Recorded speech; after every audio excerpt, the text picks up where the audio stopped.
جس کو منو کہتے ہیں ہم اسی کو نوح کہتے ہیں، آپ جس کو منو کہتے ہیں ہم اسی کو نوح کہتے ہیں، آپ جس کو منو کہتے ہیں ہم اسی کو نوح کہتے ہیں۔ اہل حدیث یہ اتنا گھٹیا فرقہ ہے، اتنا گھٹیا فرقہ ہے کہ جس کو کوئی حد نہیں ہے۔ یہ دوسرے سے تو بہت حوالے مانگتا ہے کہ یہ کرتے ہو تو قرآن سے ثبوت لاؤ، وہ کرتے ہو تو حدیث پاک سے ثبوت لاؤ۔ قرآن خوانی ہو رہی ہے۔ اب آپ کہو گے مولانا صاحب قرآن ہی تو پڑھا جا رہا ہے، اس میں برائی کیا ہے؟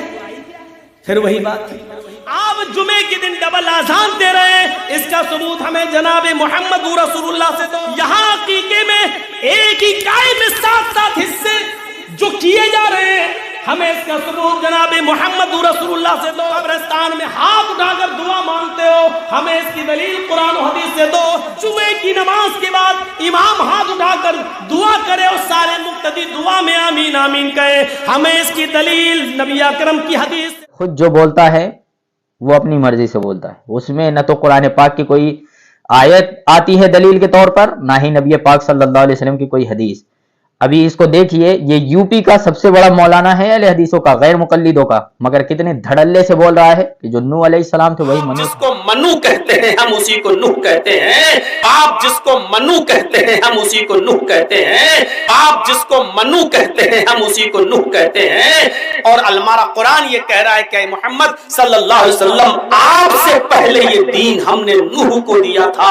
اور مجھے اس اسٹیج پر ان علماء کی موجودگی میں یہ کہنے میں ذرا برابر کی جھجک نہیں ہوتی ہے کہ ہم یہ کہہ سکتے ہیں کہ اے محمد صلی اللہ علیہ وسلم یہ دین وہی ہے جو آپ سے پہلے منو لے کر آئے۔ یعنی منو کو نوح علیہ السلام بول رہا ہے، تو منو سمرتی کو پھر یہ کیا بولے گا؟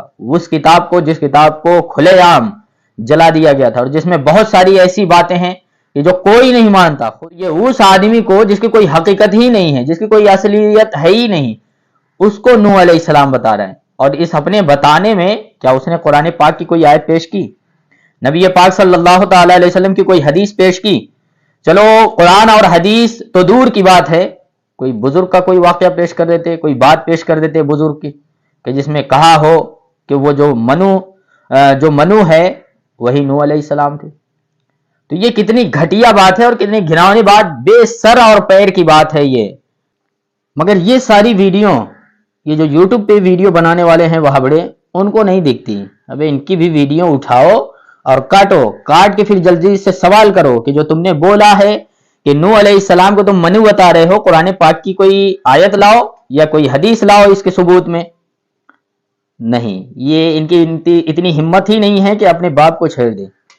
یہ تمہارا باپ ہے، اس کو تم چھیڑ نہیں سکتے، انگلی نہیں کر سکتے تم اسٹیج پہ جب وہ بول رہا ہو، چاہے جو بات بولے، چاہے جھوٹ بولے، چاہے غلط حوالہ دے، چاہے غلط کتاب کا نام بتائے یا پھر غلط بات بولے جو قرآن اور حدیث کے خلاف ہو۔